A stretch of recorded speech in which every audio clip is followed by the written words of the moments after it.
That's not just the sound of that first sip of Morning Joe. It's the sound of someone shopping for a car on Carvana from the comfort of home. That's a good blend. It's time to take it easy, like answering some easy questions to get pre-qualified for a car in minutes.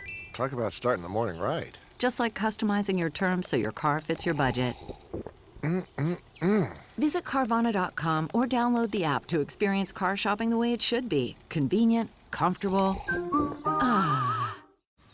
Man, that sunset is gorgeous. Grill, patio, sunset. Hard to get better than that. Unless you're browsing Carvana's inventory while you soak it all in. Oh, burger time. So sit back, get comfortable. Carvana's got thousands of cars under $20,000 just waiting for you. I could stay here forever. Carvana, where car buying meets comfort, meets convenience. Download the app or visit Carvana.com today.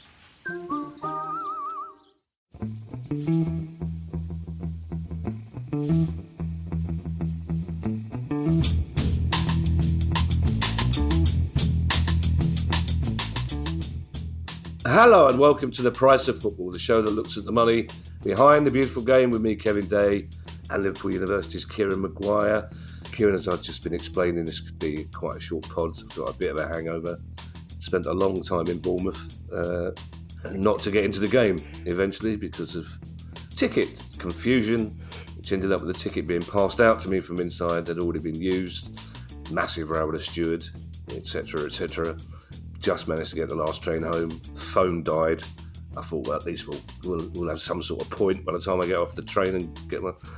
all I had was loads of messages saying, where are you? Where's shit? And one from Ali going, why have you spent 70 quid at Bournemouth Station? I was supposed to be getting a lift home, darling, and then I couldn't get in. I wasn't going to walk around in the rain for 2.5 hours waiting for it. Other than that, Kieran, all good. How are you? How are you this bright Wednesday morning? I'm all good. Looking forward to going to Brentford today. Just about recovered from football club reporting season.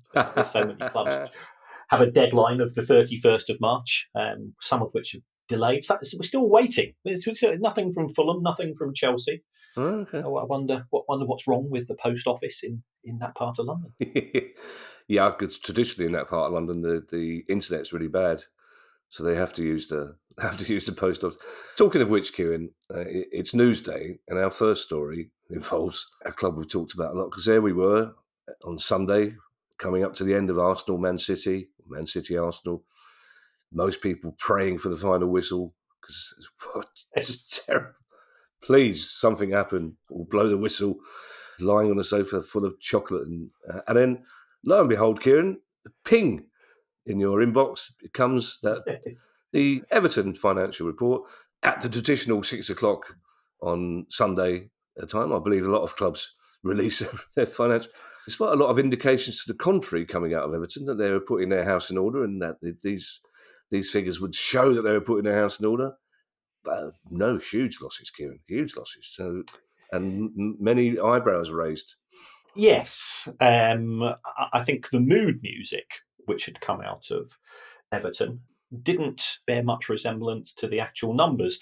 And as you rightly say, at 6 p.m. on Easter Sunday, when it wasn't, let's face it, it was a poor match, City versus Arsenal, but all football fans were still watching it, hoping it was going to spark into something a bit more. Clearly, it had been, in my view, quite a cynical attempt in the sense of, classic good time to bury bad news with regards to the publication of the accounts. So I put them out, and I think it's a very sad indication as to where football is in terms of the modern game. In that, and this isn't bigging myself up at all. I'm just writing numbers onto an internet place. I summarised the accounts fairly quickly, and the tweet was seen within 12 hours 1.2 million times. Wow! And you go, this is wrong. This is not football. Why have we reached this point in the game where publication of a set of accounts, which should be left really to dweebs and people with no friends, i.e. me. Why is there so much interest in it? And in it, is it a sad reflection of the transformation of the game that we fell in love in terms of jumpers for goalposts and police horses doing big plop plops when you were a kid and you thought that was hilarious and so on, to PSR and FFP and Super League and commissions and so on. The results were poor. Losses, as far as Everton are concerned, doubled from 45 to effectively to £90 million. And as I always tell my students, that's the what. The interest is in the why. So as far as the why is concerned, the decrease in money from commercial activities due to the fact that the club's relationship with Alisher Usmanov has terminated. He's an unwanted person in this country. He's got close links to Putin. All of that was known beforehand. So you also have to ask, did the club actually do much due diligence when it first started up that relationship? But given that he was the former business partner of the owner, Farhad Mashiri, that's a separate issue. And there's things which we've discussed off air, which we can't say on air about the nature of that relationship and so on. But that cost the club money. As far as player sales were concerned, all of the focus was on the Anthony Gordon sale, which did generate a lot of profit for Everton. Nobody's denying that. But even so, player sale profits were about £20 million lower than the previous season when they had sold Richarlison. And there was all the fuss about the date of the sale and the implications that Everton had to take a haircut. And then there were some one-off costs. So they sacked Frank Lampard. That cost them £7 million. Yeah. They felt that necessary. The highest paid director took £3.25 million, of which £2.5 million was a leaving settlement. Wow. Now that's quite generous. Yeah. And then there was another about £4.5 million in terms of player write-downs. What does that mean? It means that they've recruited poorly and they've had to take a hit in terms of, even after the amortised adjustments for a player's contract value, the club acknowledged that some of the players they'd signed had fallen in value. So there were some one-off circumstances. But even so, if you add those losses into the equation, you can now understand, because these are the accounts that Everton had previously submitted to the Premier League by the 31st of December 2023, and therefore they are the accounts which have formed the basis of the second commission hearing, which has taken place, and we are anticipating a verdict being published, I think possibly Friday, but probably more likely next Monday or Tuesday, with regards to the verdict of the commission. Given the losses are higher than anticipated, I think the expectations in terms of a points deduction not as positive as I was feeling when we had our previous discussions. Pausing only to say, Kieran, that I think GG Plop Plop to FFP should be the title of our next book. But yes, that's very interesting what you say, that these figures are forming the basis for the current commissions. I think a lot of people, including myself, thought that the latest commission was based on last year's figures, not these. So these figures, it also begs the question, and if these figures were the ones that the commission is looking at, why has it taken till now for them to be made public? Could we not have known in December that these were the figures? Because it would have solved a lot of speculation. They could have been presented at an earlier point in time. I think the club might have been hoping that, and here I'm going to slightly back for the club, the club might have been hoping that the deal with respect to 777 could have been signed and sealed by the 31st of March, and therefore the new owners could have signed off the accounts at that particular date, and we would have had clarity. There is still no progress with regards to 777. The reason why other parties are not able to get involved is because there's an exclusivity deal signed by Farhad Mashiri. 777 have been paying the bills. For all of the reservations one might have with regards as to where they're getting their funding from and what appears to be a fairly chaotic management strategy with regards to so many lawsuits and unpaid bills and so on. So it does appear to be chaotic at 777. They have been getting the money from somewhere. Where that somewhere is, I think, has been an issue. A couple of things, Kieran, that I'd love to get your views on. First of all, in their press release, they still seem to be implying that COVID hit Everton more than any other club. They're still saying this was a huge contributing factor in these losses. Secondly, as you say, the mood music coming out of Everton in the past year has been, and a lot of people have reported it in good faith, the mood music has been, no, we've learnt our lesson, we're tightening our belt, our losses will be significantly lower. But clearly they knew that wasn't the case. So they were still trying to sell us the story in the first 3 months of this year that they were being good boys, and these figures prove the opposite. If I was an Everton fan, I'd be slightly concerned about that, to be perfectly honest. Yeah, I think the politest thing you can say is the club has been a bit disingenuous, because if you read the first commission report from cover to cover, and I wouldn't recommend it, one of the arguments put forward by Everton is that if you take a look at the trend of the losses, that the club was taking steps to address its financial profligacy historically, and that the trend was that the losses were decreasing. Now, clearly, they knew by the time that first commission took place that was not the case as far as 2023 was concerned. So, yeah, I think there are fans who feel a bit disappointed because the Everton fans have been magnificent. They have been incredibly well organised. The fan I've been talking to on the Fan Advisory Board podcast, and they are so dedicated, and also they're so proud of their club as well, because Everton in the community, the food bank organisation, which is linked to the Fan Advisory Board, all of these things do make you very proud to be a fan, and rightly so. There was that. So it was a feeling of have we been used here? And I think some journalists feel perhaps in a similar manner. With regards to COVID, I think the argument put forward by Everton, and I don't think this is going to hold up in any way, shape, or form, was that they bought a load of players who turned out to be a rubbish, and because of COVID, it made it almost impossible to get rid of them. Right, okay. But my view is that you should have done your due diligence. You'd opportunity to sign good players. You certainly had the budget to sign good players. But we spoke when we did the live podcast about the recruitment of a player who we won't name in respect of what was offered by the club in terms of a package when that player joined. And it reminds us of when Leeds United got a bit too giddy. And remember, they signed that player from Derby County, and which became quite a legendary story. Well, there were similar things taking place as far as Everton were concerned, if these stories are true, and I have no reason to doubt them. So the club had made errors, which meant that it had huge financial commitments. But to then say, well, it's all COVID's fault, again, I think that's sort of passing the buck, and seems to be an unwillingness to take responsibility for poor recruitment decisions. They would have had to take a bit of a hit anyway. Did COVID make that worse? Probably.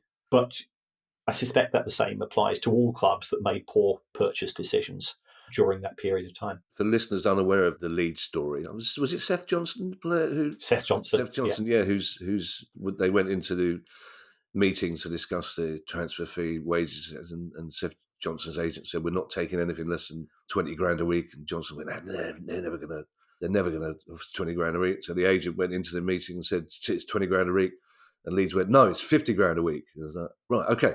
The Everton Foundation, by the way, as you mentioned, is the one that all other foundations look up to. They do a fantastic job in the community.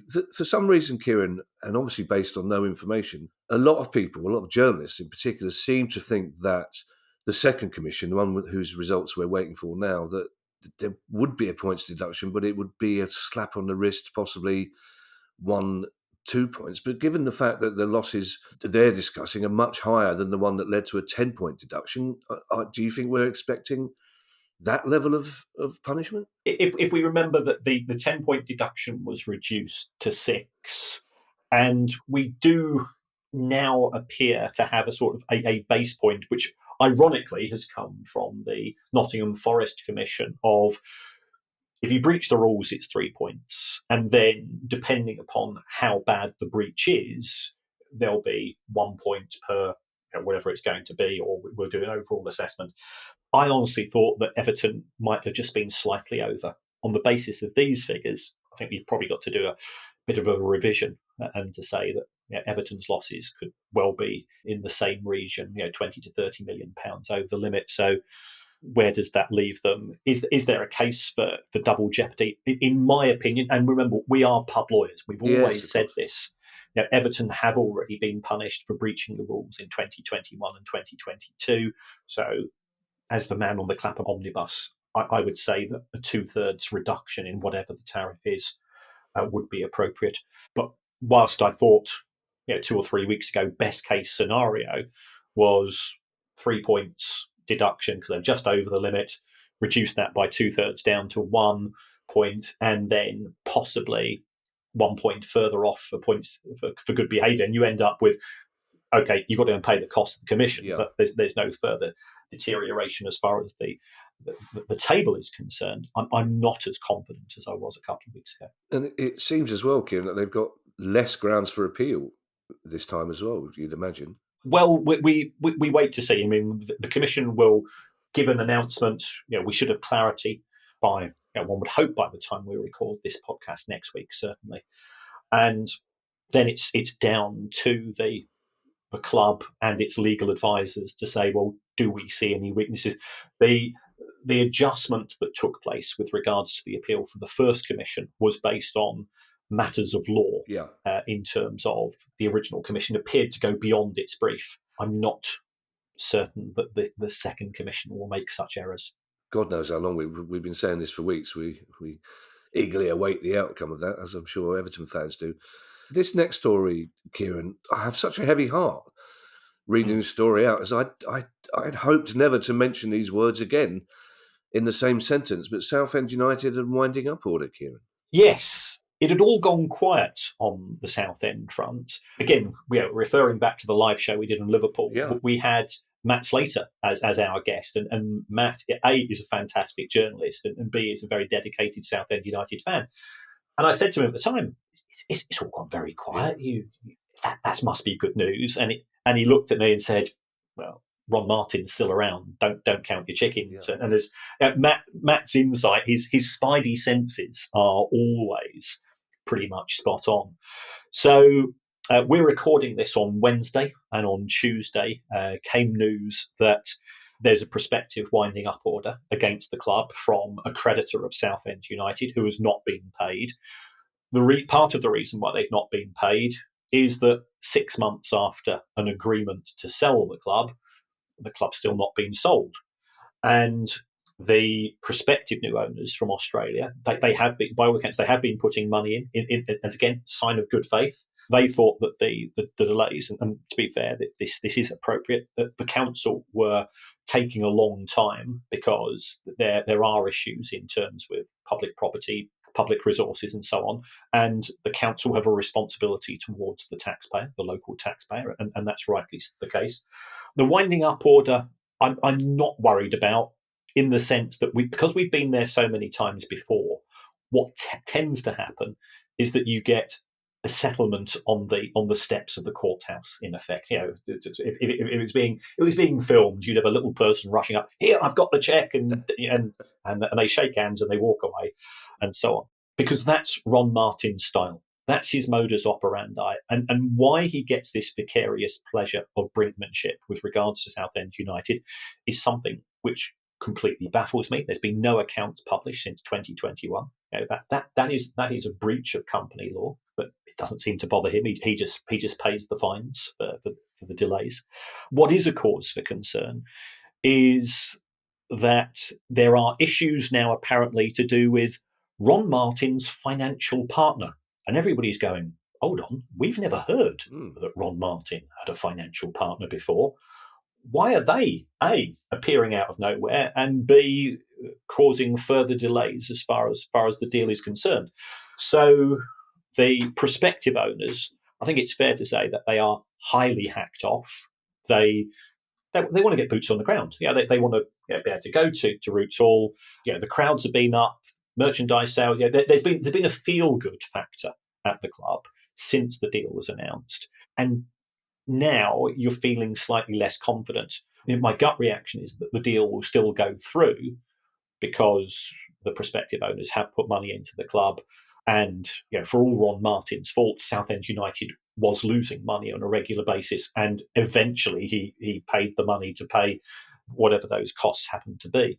But it was 3 cheers for Southend United 6 months ago. I think we have to reduce the number of cheers and feel slightly less confident than you'd like to be. I almost wish you wouldn't use the words feel-good factor about Southend, Kieran, in case that twat Ron Martin is listening to this and going, feel-good factor? I'm not having that. I'm gonna not pay my tax for another year. As it just seems he clearly missed the adrenaline of those last-minute court appearances. And now the fact that he's got a financial partner, that's low on the list of jobs that you want to apply for. I don't know if they still have careers advisors at school, but if somebody went to the careers advisor and said, I'll tell you what I'm going to be Ron Martin's financial partner. Who is Ron? Do we know who the financial partner is? Is it family? Is it some poor schmuck? We don't. No, Uncle Terry had financial partners in Essex. He did, and until he owed them too much money, and yes, they were sort of financial partners. They were sort of investors in a way, weren't they? The sort of investors who want their money back on Friday afternoon. Actually, yes.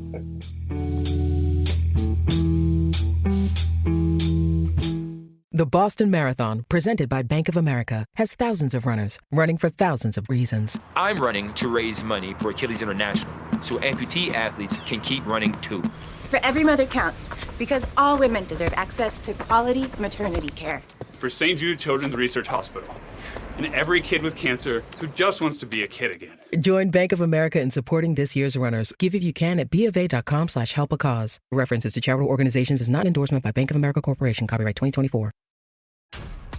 This episode is brought to you by Essentia. A better you starts with better hydration. Essentia is on a mission to inspire people to do what matters most. Their proprietary ionization process transforms water from any source into ionized alkaline water, providing water that's 99.9% pure with a pH of 9.5 or higher. Essentia overachieving H2O, the #1 ionized alkaline water. Shop now.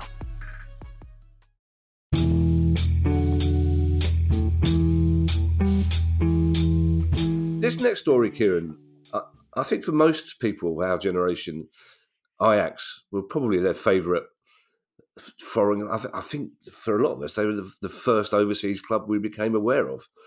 Ajax with that fabulous kit and that fabulous team of the 70s.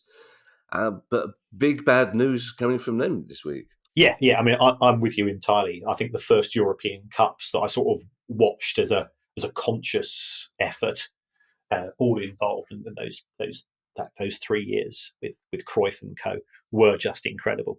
Ajax was supposed to have a new chief executive officer because Edwin van der Sar was the previous chief exec, and he decided to move on. And they'd approved a gentleman called Alex Kroes, but they've now suspended him on allegations of insider trading, which makes you wonder. Either he's done one of the most stupid things in his life, or they've not done appropriate due diligence. But by all accounts, it appears that before he was due to be appointed, so he would have spoken to the club, he would have had access to the accounts, he would have access to information which other people, i.e. outsiders, i.e. investors, would not have access to. So on the basis of those discussions, he is alleged to have bought 17,000 shares in Ajax. Now, Ajax is a publicly traded company on a stock exchange in the Netherlands. There's not many clubs whose shares are traded. And the trouble is, if you have insider information, and we've also had issues to do with Joe Lewis at Spurs, who, remember, gave his pilot and I think his chauffeur, and looking at small print, assorted lady friends is the phrase, which I'm looking at here. Instead of giving them a bonus or a cash tip, he is alleged to have given them information with regards to certain companies in which to put money in, because he was connected to those companies and he had access to information which wasn't in the public domain. It looks terrible. I mean, to be fair, Ajax have done their due diligence and I think they've dodged a bullet here. But it's just further evidence that it's not just owners who you sometimes have to be wary about. It's other people at high levels, at board level of football clubs, who won't necessarily have the integrity and the ethics that one would hope in respect of the game that we love. And presumably, Kieran, as you say, if their shares are traded publicly, then it would have been very easy for the public to see that he just bought and sold loads of them himself, surely. Well, it doesn't quite work like that, Right. because I own shares in a few publicly traded football clubs myself, and the reason why I do that is simply because it gives me access to certain data which gets released to shareholders beforehand. So I don't know who the other shareholders are, and remember there are hundreds of thousands, or not, if not millions, of shares being made available on a regular basis. But the club would keep a register of who owns the shares themselves. So it's spectacularly dumb of him, because they must have said something. Well, this is the good news in terms of. And you go, yeah, it does look like good news. Tell you what, if I go and buy now, it's buy low, sell high. That's how you make your profits. We've all watched Trading Places, and it just seems ridiculously unprofessional. I've never seen Trading Places. I never will. It's one of those. You know how awkward I am about these things when people say you have to watch it. No. Although I did watch Barbie the other night, which I liked a surprising amount. Good. In the old days, Kieran, I would have said, imagine having a pilot and a chauffeur. But now we've reached an age where I think, imagine having assorted lady friends. I'd love to have assorted lady friends. As you said, Kieran, at the start of the show, it's accounts time. It's your favourite time of the year. Christmas and Easter all rolled into one, and Everton's losses doubled. But we won't go through every club because we'd be here all day, and we're not going to say, oh, this one made a profit. But two in particular stand out: Leicester City and Tottenham posted very big losses for last year, and I'm imagining that's more of an issue for Leicester than it is for Spurs. It is. Leicester's accounts were absolutely dreadful. The only time I've ever seen, as far as a Premier League club is concerned, let's ignore COVID, because the COVID years weren't real, because you didn't have the benefit of ticket sales. Leicester, I think it cost them about £115 in wages for every £100 that the club generated. Yes. We expect that in the Championship, because we know that the Championship's a basket case. The Premier League's got the biggest TV deal on the planet when it comes to football, and Leicester are generating a huge amount of money from that. But I think it also shows just how precarious the Premier League is, because Leicester made, I think it's the sixth biggest profits in Premier League history as recently as 2017-18. And we all remember them winning the FA Cup, winning the Premier League, getting to the quarterfinals of the European Cup, and so on. In the course of the last decade, I think the problem the club had got was that that created a level of expectation of spending. We know that many clubs pay what they would see as an affordable level of wages, and then there will be those wage deals are highly incentivized. So if you qualify for the Champions League, or let's be honest, in the case of both our clubs, if you avoid relegation, bonuses kick in, and so on. That doesn't appear to be the case with regards to Leicester. So revenue was down by about 17%. The wage bill went up by about 14 or 15%. That's pretty brutal. They had spent a lot of money on players. They were looking at a loss in the region of probably £130 million. They knew that was going to be really bad, so they extended their financial year end from the 31st of May to the 30th of June. And they sold James Maddison in June in order to try to reduce those losses. But you can now understand why they've been, A, given a transfer embargo by the EFL, and B, look as if they've breached the Premier League rules in terms of PSR for the last 3 seasons. Certainly on the basis of my very crude spreadsheet analysis, because we don't know the personal circumstances. Again, we don't know how much money they spend on the academy. We don't know how much money they spend on the women's team and the other community aspects of the club as well. I think that they are looking at a significant breach. Now, what do I mean by significant? Gut reaction is probably in the region of 25 to 30 million pounds over the limit. So if they are promoted, and the promotion race in the Championship, as always, is because you've got 2 matches a week in the Championship, and you've got those 2 matches over Easter, things change by the day. I think they are likely to have to come before a commission from the Premier League should they be promoted, and they're going to get points deduction on the basis of this. It's simply a case of how many points. And again, I think it's foolish to speculate because you don't have the specific details of their spending. But yeah, those losses were far greater than I'd expected. Before we move on to Spurs, Kieran, two things. So just to clarify, all the recent hoo-ha in the press about possible points deductions should there be promoted.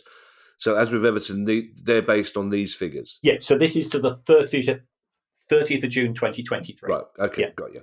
And secondly, you say we don't know how much they're spending on the academy, the women's team, etc. Why not? Why are they not in the accounts, those figures? Because they get bundled in with other figures. So there's no obligation for those figures to be separated out. Some clubs do it. Some clubs like Aston Villa, for example, are always very keen to let you know how much they spent on academy development and so on. Other clubs say, well, there's no statutory obligation to do so. Why should we put information out there? So it comes down to the culture and ethos of the club. But surely, Kieran, from their point of view, if those figures, as we know, are offset against FFP losses, you'd want people to, you'd want to do a bit of creative accounting there, wouldn't you? Just bump those figures up a little bit to reduce the losses. Well, I mean, certainly the Premier League will have been presented with those figures. Okay, fine. So what happens is that they publish the statutory accounts. They send a copy in advance to the Premier League. And then if you go into the Premier League handbook, again, something I would not advise doing, there's actually a form you can download where you say, well, these are your figures from the accounts and these are the adjustments. Anybody that's ever done a corporate tax return will go through a similar exercise. So, and then it's up to the Premier League to say, that number looks unusually high. Do you mind just sort of showing us a bit more evidence to back it up and so on? And as we suggested, I presume the losses that Spurs posted are not really an issue for them, are they? They're not. Again, on the face of it, they look pretty horrendous because it's £90 million. And if you take a look at the losses that Spurs have made over the last 3 seasons, it's 260 million. So you go, oh, Jesus Christ, how on earth are they going to get down to 105? But the big issue with Spurs is because they've invested so much money in the stadium, their infrastructure costs are around about 70 million a year. So you've got a loss of 260 million, but you can add back your infrastructure costs. That's going to be about 220 add back. So that just takes us down to a PSR loss of 40 million. And that's before the academy. So I think probably on a PSR basis, Spurs are probably breaking even or even making a small profit. An interesting, Kieran, and counterintuitive story, it would seem, about Manchester United's share price. Yes, I think it's fair to say that the deal, which was announced on Christmas Eve, as I know to my cost, almost to the cost of my marriage, the deal that had been approved with regards to the offshore gym acquisition of Manchester United meant that he is buying 27% of the Glazers shares and 27% of the shares which are being traded on the stock market. And there's 2 different types of shares. So we've got the shares owned by the Glazers, which carry 10 votes. He's got those. And he's also said, well, effectively for every 1% I'm buying from the Glazers, I'm going to buy from the market. And that's fine. And he was offering $33 per share. So some people will have been able to sell a proportion of their shares to Jim Ratcliffe, and they would have made a profit on those. But where does that leave the shares which he's not acquired? Because what we saw as far as the markets were concerned, and again, I appreciate you've not seen Trading Places, but the whole sort of gag around Trading Places is that lots of people in the stock market are dumb and they simply follow the herd. So people thought that there was a chance, especially when Sheikh Jassim was around, that he would have come in and he would have bought all of the shares for Manchester United at a price of around $30, $33 a share. And if I bought the shares, and prior to the announcement of the sale, the share price of Manchester United was around about $13. So if I buy at 13, I can sell for 30 odd, I'm going to make a lot of money. That means that people pile in. That means that the share price goes up. And the share price of Manchester United was trading in the low to mid 20s on the back of that. When people then realised that, okay, Jim Ratcliffe's going to take a quarter of our shares, well, what are we going to do with the others? Because he doesn't appear to be interested in buying the others. They go, oh, golly gumdrops. We've got a load of shares here we didn't particularly want in the first place. As part of the deal, there's going to be no dividends paid, so we're going to get no cash back. So they started selling their shares. And of course, if you start selling shares, that drives the share price down. So what we have seen is that the share price since the announcement of the deal has fallen in value by a third, because the only reason why people had bought the shares in the first place wasn't because they thought it was a good investment. They just thought there was a chance for a quick flip and a profit. But the underlying benefits of owning the shares weren't particularly theirs. I wish you'd given a spoiler alert, Kieran, before you gave away the plot of Trading Places. I'm definitely not going to watch it now. Really, no point. It's no secret, Kieran, that you're not a huge fan of Todd Bowley. It's certainly no secret you don't like the cut of his jib. I think it's fair to say, Kieran. We won't go into reasons why, but it's just we won't. It's just one. Not if we want to ever put a show out again. It's just one of those people who's, you mention his name and you get the sort of look that Ali and the Baroness will give us when the next girlfriend's name is mentioned. That kind of, But you don't need to worry about him because he's going to be sort of on his bike in a year or two.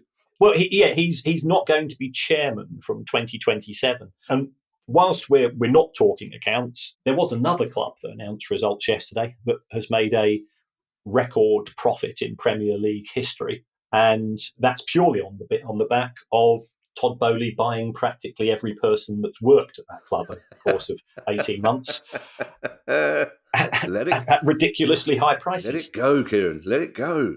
You'll be losing your manager to them soon as well. Don't worry. Again. So as far as Bowley is concerned, if you take a look at the structure of the ownership of Chelsea, it is 61% owned by Clearlake Capital, this private equity company, and it's 39% owned by Bowley and his partners. It looks as if, as part of that deal, that Bowley's going to have to step down as chairman in 2027, and he'll be presumably replaced by somebody from Clearlake. So that will either be Begdad Egbali or Jose E. Feliciano. I always feel slightly uncomfortable about people that need to go and put their middle initial into their names. We don't know the state of Chelsea's finances because they haven't got around to publishing their accounts as yet, as we speak, even though the due date was the 31st of March and today is the 3rd of April. I presume they've got a reason for it. What we are seeing some clubs do, and I think that this doesn't help those Premier League clubs who are saying, well, we don't need a regulator, we're perfectly capable of looking after ourselves. What some clubs are doing is that they are posting their accounts. You can submit them online, but instead what they're doing, they are physically posting the accounts on the 31st of March, and they will physically post them using a registered letter. So therefore they've got evidence that they posted it on the 31st of March and they're not late.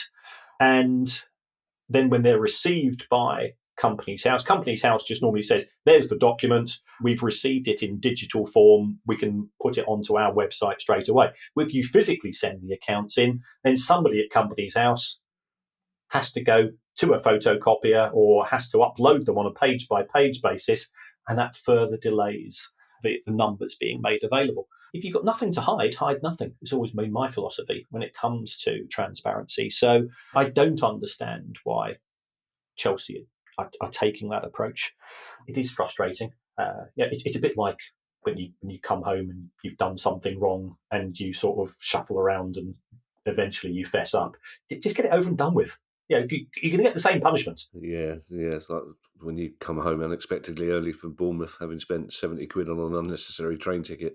I just have this image, Kieran, 20 years ago of approaching Mark E. Smith at his most angry and saying, well, see my lanky mate over there, he thinks you're a tosser for having an initial in the middle of your name. Just imagine seeing whether he'd hit you with a bass guitar first or with several drumsticks.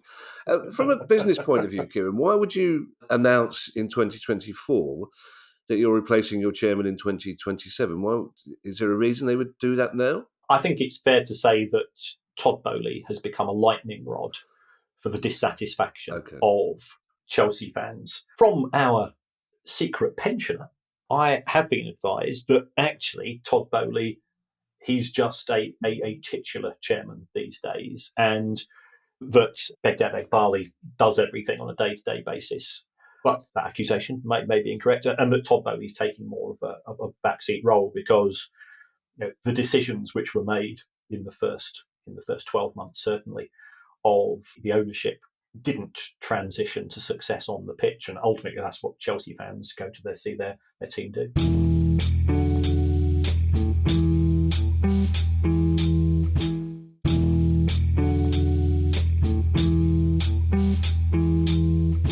More alarm bells ringing in the Morecambe area, Kieran. Yes, the club has been put under transfer embargo by the EFL. The EFL have got quite a good relationship and quite a good system working with clubs and with HMRC, such that if a club is late in making a HMRC payment, then that triggers an alarm at EFL towers. The club are saying that it's due to a very technical VAT issue, and I've looked at it and I go, yeah, well, that does look a bit messy, and giving it it's nothing to do with us, Gov. But there's still a much broader issue taking place with regards to Morecambe, in that the energy drinks so-called millionaire doesn't seem to have got any further with his attempts to buy the club. I think that might be classified as tire kicker stroke fantasist. The owners themselves, clearly there's a disconnect between effectively the one owner and the board of directors. The board of directors are doing as good a job as one could hope for, and that most of them are doing it for nothing as well. Unlike Spurs chairman, whose pay went up, I think, from about 3.2 to 3.5 million, and on top of that, he got a £3 million bonus. And then has the cheek to tell Spurs fans, "Oh, if you're a pensioner, you've never had it so good. We're going to take away. We're going to make life far more expensive." So we're hoping to get somebody from Spurs from sort of some of the Spurs action groups to come on the show to explain their position and articulate it. Because they'll have far more detail than we can. But back to Morecambe. It's one of those clubs where, again, a bit like the position we had in relation to Southend, it had all gone quiet for too long, but at the same time, there was not a resolution. And that has not, sadly, generated good news. In the interest of balance, Kieran, I should point out that we are reaching out to Spurs fan groups to discuss in great detail the ticket issue there, particularly for older fans, but also we've reached out to Spurs to discuss it as well, because we're only too happy to give somebody from the club right to reply, a soapbox to explain exactly why they're screwing their older fans. That's the sort of thing I shouldn't maybe see. That's producer guy said that's why they're not coming on, because you say things like that. Our penultimate story, Kieran, is an interesting one about the source of Wrexham's income last year. That's right. Again, I don't want to get bogged down on the accounting side, but Wrexham announced record revenues for a club in the National League in the history of that competition. So, fair play to them, credit for them for doing that. But if you go into the small print, and this is, we've got our friend Martin at Chippenham Town, who's involved in the board there. And if we say to Martin, "Where does your money come from?" he says, "Chippenham." Yeah. And that's absolutely fine and good and dandy. But when you take a look at Wrexham, and I've never seen this before, more than a quarter of their income is coming from overseas. Such is the success of the Welcome to Wrexham TV programme, which, again, is that on your list of things you're not watching? Yep.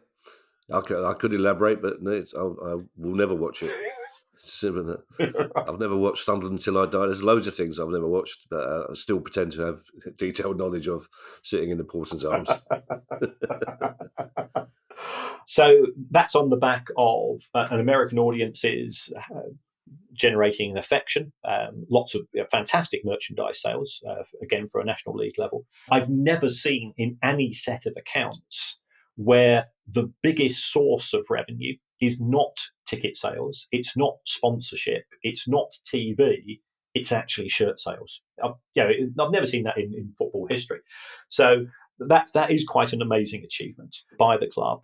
But it does show, and perhaps this is why so many American investors are being attracted into the game, it does show that if you have owners with a brand themselves, then there can be a sort of symbiotic relationship. McElhenney and Reynolds have put in around about 8 to 9 million. Unlike Roman Abramovich, unlike Matthew Benham at Brentford, unlike Tony Bloom at Brighton, they are charging interest on those loans. So, are they doing it for a bit of love? Yeah. Are they doing it for a bit of money? Just as much. But the club has benefited. Certainly, the profile of Wrexham has improved on the back of that, and you welcome that, because I've been to Wrexham. I was at the Fans United Day in respect of Wrexham, which was probably around about 2004, 2005, when the owners of Wrexham were truly awful human beings. And I'm absolutely delighted that the club is in a much better place these days. So it just shows that if you are innovative, you can build up the money coming into the football club. Wrexham, as well as generating more money than any club in the history of the National League, also lost more money in the history of the National League. And the reason why they did that was because they're paying League One wages in a division two divisions below. I did some filming at Leyton Orient the other day for a very nice chap, American broadcaster. I didn't realise quite how many clubs outside the Premier League were owned by American people, or either American people or British people who made their money in America. So when you say, Kieran, just to clarify again, a quarter of Wrexham's income came from overseas, we're talking it came from the USA, presumably? Yeah.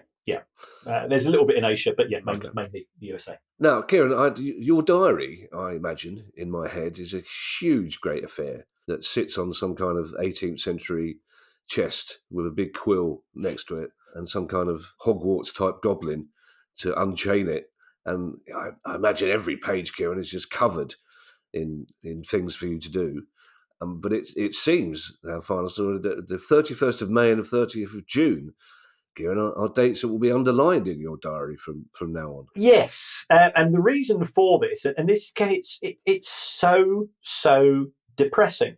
We've seen, and we mentioned it with regards to the assessment of Leicester's financial statements. We've seen clubs now trying to crowbar player transactions either side of a financial year end. So if you go back to when Palace sold Aaron Wan-Bissaka, was that 2019? Yeah, 18 or 19. 18, 19. Well, they sold him on the 30th of June.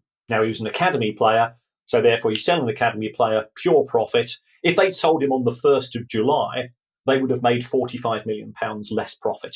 And that's sort of the crazy situation that we're in. So we are now seeing both buying and selling clubs looking at the financial year end and making complicated decisions on, do I need to sell that player before the year end or after the year end? Do I want to make the accounts look better?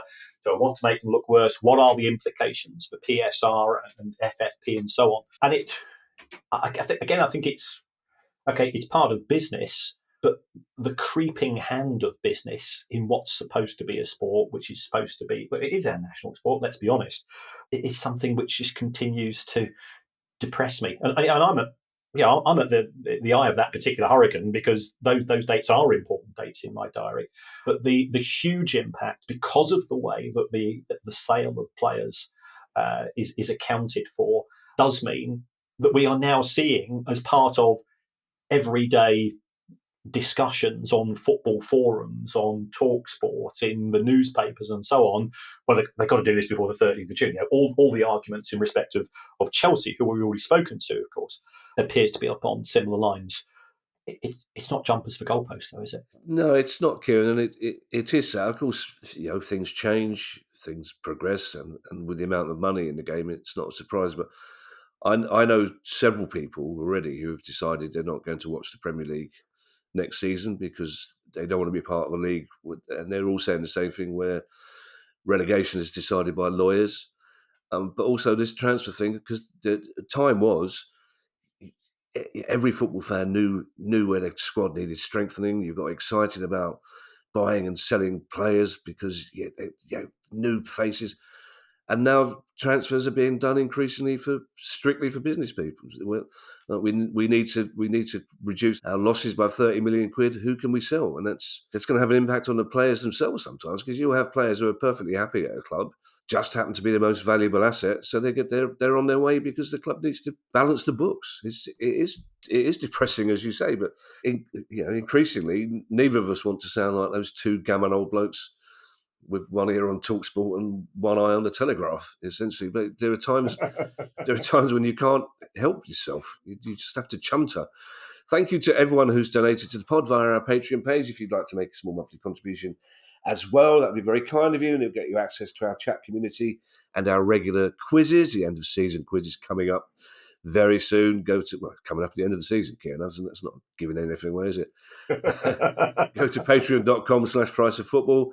If you have a question you'd like answered on the show, email us at questions@priceoffootball.com, and you can go to the same website if you want to buy our latest book, or if you want to save yourself a few bob, you can wait till September because it's coming out in paperback, which is good news. We will be back on Monday with our questions pod. In the meantime, I shall hand you over to Mr. Kieran Maguire for his customary farewell. Cool. Thanks as always for the interactions, both on the Discord group for Patreons, through Twitter. It's still Twitter, let's be honest, and also some stroppy emails, such as when I get Willy Wonka and Chitty Chitty Bang Bang wrong. I told you, I did. What did I say? I know. It was very much in the "I'm not angry, I'm just disappointed in you, Kieran" type of messages as well. There's another way you can support the show, and that's just to help keep our profile up. So if you want to give us a review on your podcast app, please feel free to do so. By all accounts, it doesn't matter what you write, according to Producer Guy. So you could rather say, this is from RGN2602, you could even say, you'd rather it was presented by Nicholas Angel from Sandford Police and Di Yonga from Reading Football Club. Oh, imagine the questions we get from Reading fans. That's right. Imagine that's his first public appearance. My PR people say me I should host the Price Football. I don't know the first person, Kieran. Who's the first one you mentioned? Nicholas Angel from Sandford Police. I don't know who it is either. Good. That's all right. That's a relief. I'm just passing on from one of our listeners. I'm sure it's a person. Perhaps he's the type of interrogator at the police force that gets out the thumbscrews. Yeah, let's just assume it's a younger listener and leave it at that. Yes. Bye, everybody. Bye. The Price of Football.